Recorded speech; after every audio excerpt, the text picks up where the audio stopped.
Halo semuanya, selamat datang di Wishlist. Kali ini aku punya waktu 3 hari untuk menuntaskan rasa penasaranku di Kota Malang. Sebuah kota yang selalu punya cara untuk bikin siapapun jatuh cinta. 3 hari ke depan, kita bakal eksplor lebih dalam lagi.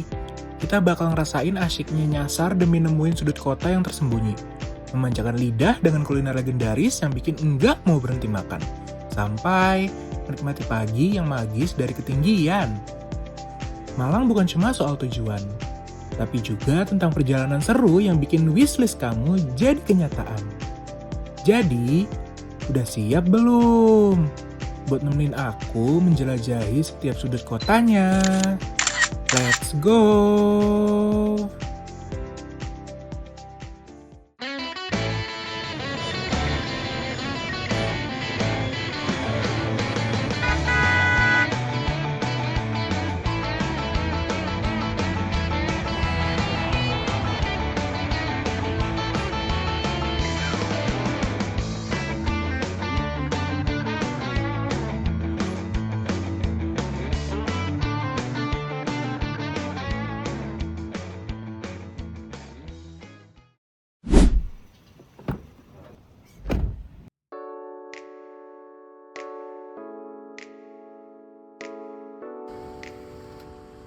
Selamat datang, silakan ambil tiket atau silakan masuk.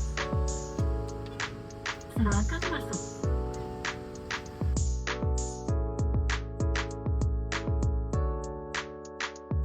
Jangan pernah coba-coba ke Malang cuma 3 hari. Jujur, ini skenario liburan tersingkat, tapi paling bikin emosi aku naik turun. Penonton kami yang terhormat, suatu dari BD Kemudian Durang Saleh, Malang. Oke, jadi kuliner pertama yang bakal gue cobain setelah nyampe Malang dan istirahat sebentar adalah bakso Malang. Oh, salah satu bakso legendaris yang ada di Malang dan kalian wajib coba.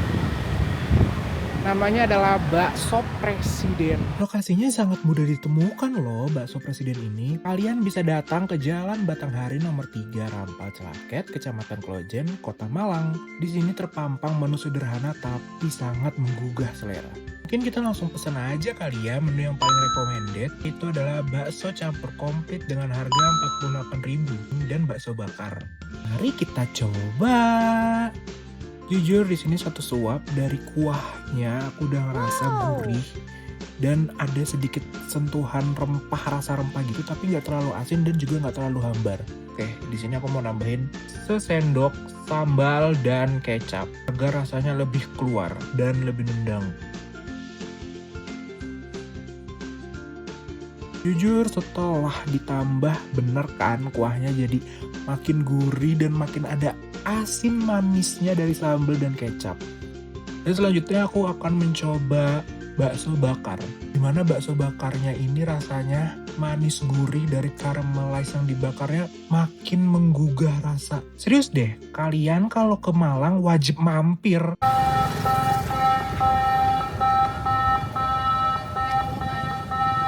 Waktunya kita ke penginapan karena mau istirahat.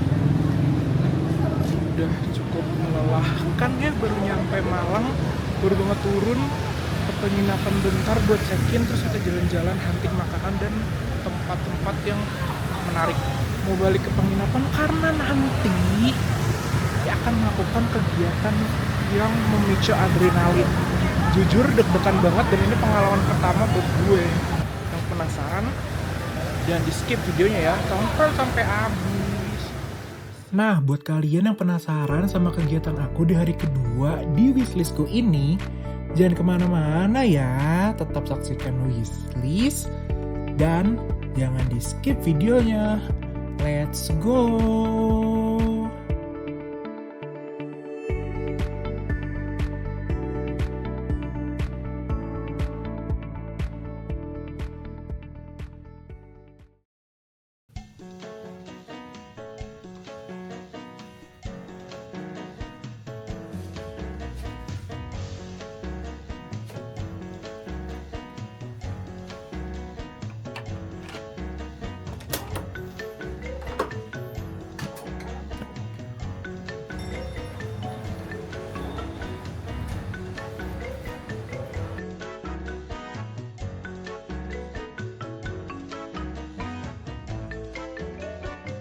Perjalanan kali ini kita tempuh dari Kota Malang ke Kota Batu yang dimana jarak tempuh dari Malang ke Kota Batu sekitar 20-25 km. Waktu tempuh yang normal dengan kendaraan roda 4 biasanya 45 menit hingga 1 jam, tergantung kondisi lalu lintasnya. Jujur, selama perjalanan aku deg-degan banget karena ini benar-benar pertama kalinya kegiatan ekstrim ini aku lakukan seumur hidup aku. Penasaran kan kalian kegiatan apa sih yang akan aku coba? Deg-degan parah, bos. Udah sampai di tempat wisata Paralayangnya.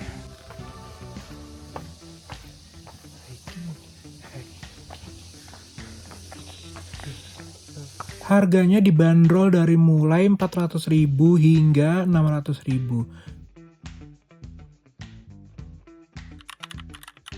Tangan di sini.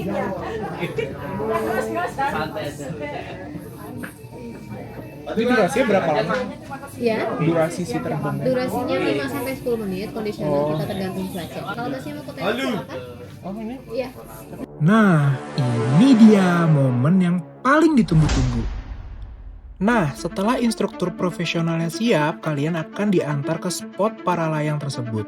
Dan di sana kalian akan dipasangkan alat-alat yang memadai untuk kalian melakukan tandem para layang tersebut. Nah, kalian gak usah khawatir ya, karena ini dijamin aman dan nyaman. Anginnya hari ini pas banget sih menurut aku. Dan parasutnya juga udah mulai menggembang gede.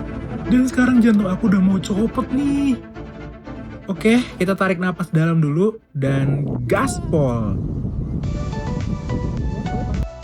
Gila, rasanya campur aduk banget sih antara takut sama senang. Dan ternyata begini ya sensasi lepas landas para layang itu. Pemandangan di bawah ini bikin aku speechless banget. Semua terasa kecil, tenang, dan indah banget. Hidden gem yang cuma bisa dilihat dari atas kayak gini. Sedep-depan itu, guys. Tapi ada orang yang bisa terbang sendiri, Mas? Ya, ada Mas. Oh, Ini kan awalnya yang harus punya lisensi dulu ya? harus punya lisensi dan ada tahap-tahapnya. Oh. Jadi, butuh proses lah Mas. Dan Oh. ada ujian tulisnya juga kok. Oh, ada ujian. Kamu bisa lihat semuanya dari ketinggian, mulai dari desa kecil, sawah bertingkat, kabut tipis di antara bukit. Ini sih bukan cuma olahraga ya, tapi ini sebuah petualangan yang seru banget. Serius deh, ini salah satu momen paling keren seumur hidupku. Kalau kalian lagi cari pengalaman traveling yang beda, jangan inilah rekomen parah buat kalian. Sudah mendarat sampai tujuan dan sekarang kita mau ke next destination. Sekarang metik apel karena Malang dan Kota Batu ini kan identik sama apel ya. Jadi kita harus mencoba metik apel sendiri terus boleh dibawa pulang gitu. Ini juga pertama kalinya deh gue kayaknya pergi ke kebun-kebun dan melakukan kegiatan petik apel ini.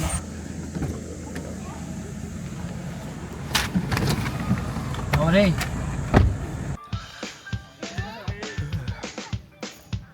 Ini menjadi pengalaman pertamaku loh, begitu masuk ke area wisata petik apel.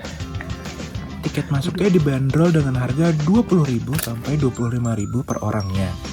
Sudah termasuk plastik untuk tempat kita memetik apelnya.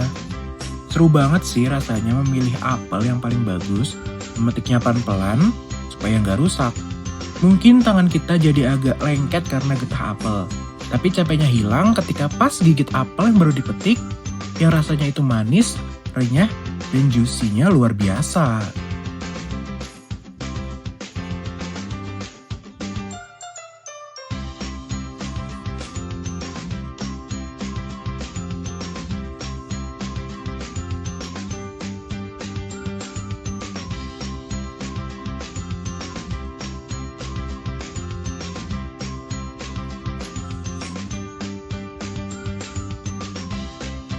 Setelah puas memetik apel, tinggal timbang deh hasil panenanmu. Dan diberi harga 12.000 per kilonya. Lumayan kan terjangkau buat kita membawa oleh-oleh apel segar yang baru dipetik sendirian. Nah, buat kalian yang ke Malang atau Kota Batu, wajib banget nih coba wisata petik apel ini.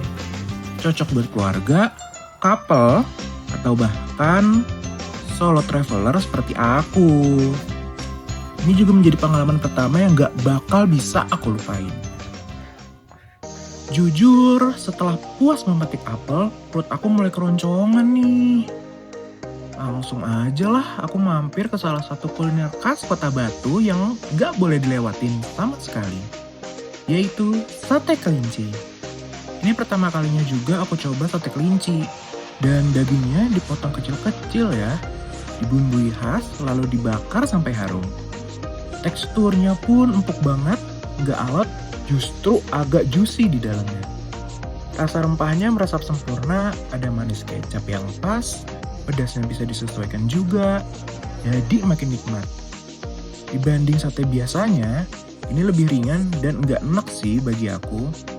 Satu porsi 10 tusuk dibanderol mulai dari 35.000 sampai 45.000, tergantung tempat dan porsi tambahannya. Menurut aku, harganya sangat worth it lah untuk ukuran dan kualitasnya mah.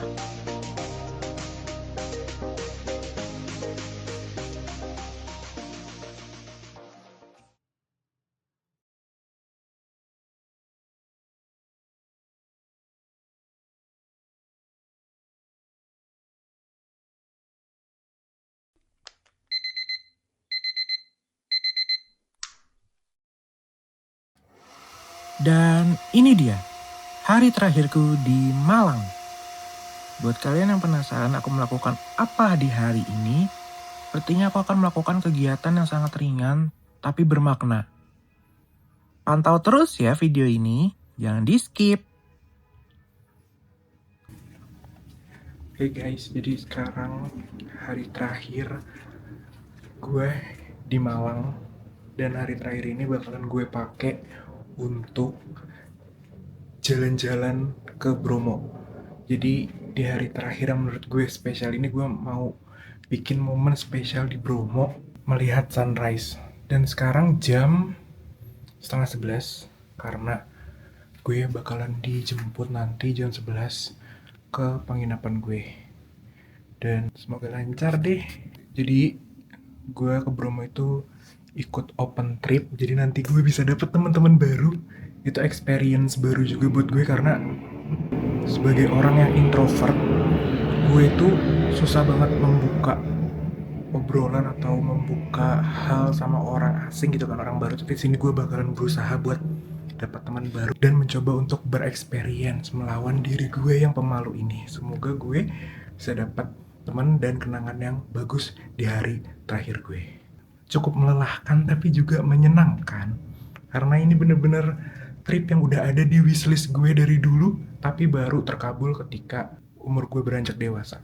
Jaket solo trip dingin banget, bener-bener dingin. Udah dijemput. Yeay.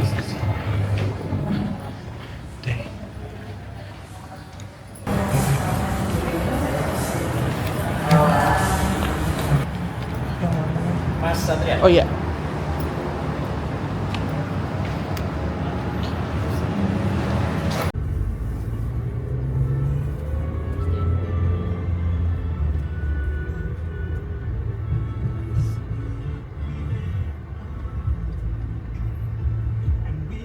Jadi ini perjalanan ke base camp kurang lebih 45 menit.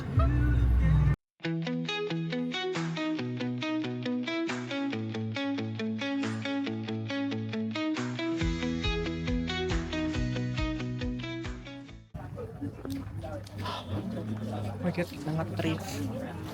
Ada sewa jaket, kalian yang bawa jaket guys. Damn.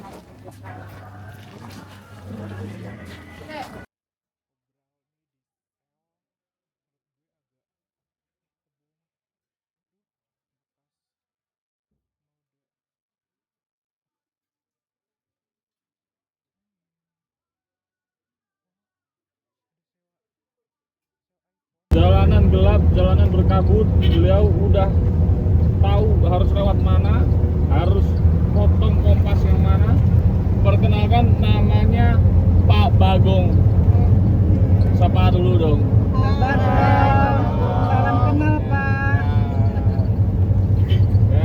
Buat teman-teman semua juga kalau misalkan ada yang merasa mual atau butuh angin segar ya, boleh tepuk pundak saya atau tepuk pundak Pak. Oke. Lagi.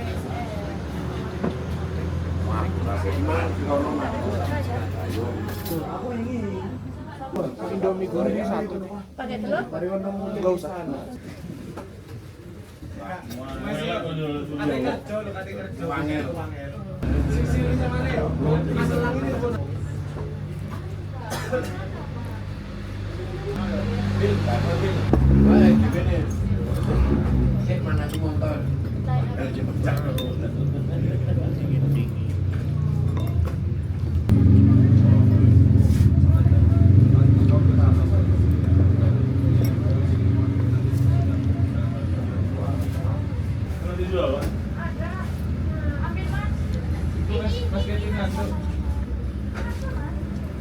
Aku mau base sampai gol base.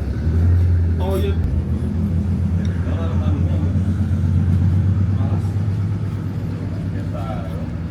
Kita ngomong gini wis, tapi wis enak Mas. Dikira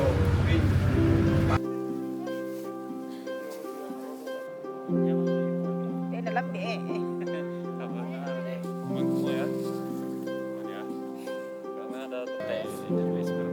Salib dong, model salib itu awan.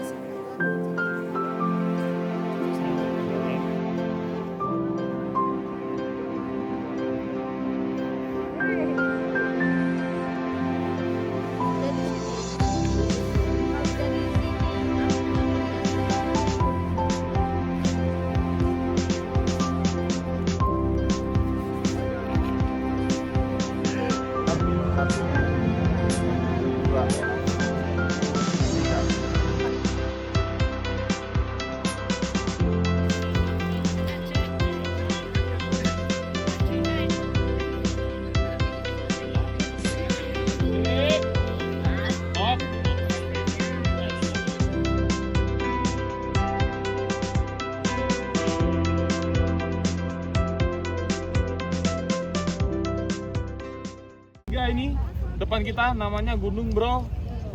Salah. Ya, Gunung Batok. Nah, Gunung Batok ketinggian 2.400 meter di atas permukaan laut. Samping kanan Gunung Batok, tahu itu bukit apa?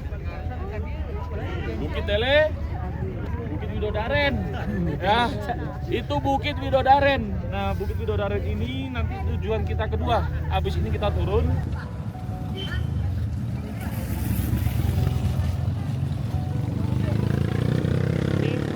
Lanjut ke destinasi berikutnya, yaitu destinasi Bukit Widodaren nih. Dan juga di balik Bukit Widodaren itu ada namanya Goa Widodaren. Nah, di Goa Widodaren itu ada salah satu mata air satu-satunya yang ada di Taman Nasional Bromo Tengger Semeru sini. Tanggal 6 April sampai 12 April itu Bromo sempat ditutup seminggu karena lagi ada pelestarian biar tetap hijau dan sehat. Karena pas liburan lebaran kemarin katanya banyak banget pengunjung yang datang gitu. Jadi mulai dipelihara lagi. Dan tahu gak sih, ini for your information banget, gue baru tahu kalau di Bromo itu ada upacara namanya, itu dilakukan oleh agama Hindu yang ada di sini, di daerah Bromo, suku Tengger. Pokoknya upacaranya tuh kayak semacam sesajen rasa syukur. Jadi dia nanti para warga tuh naik ke kawah terus ngelemparin hasil panen atau hal-hal baik yang positif dilemparin tuh sebagai keikatan alam dengan manusia dan Tuhan.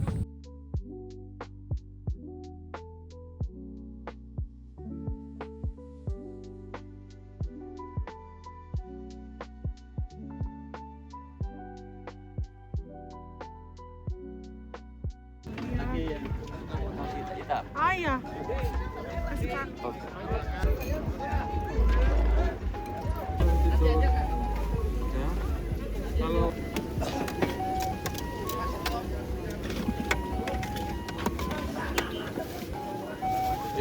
lengkap Pak, biar lengkap Pak. Isinya biar lengkap.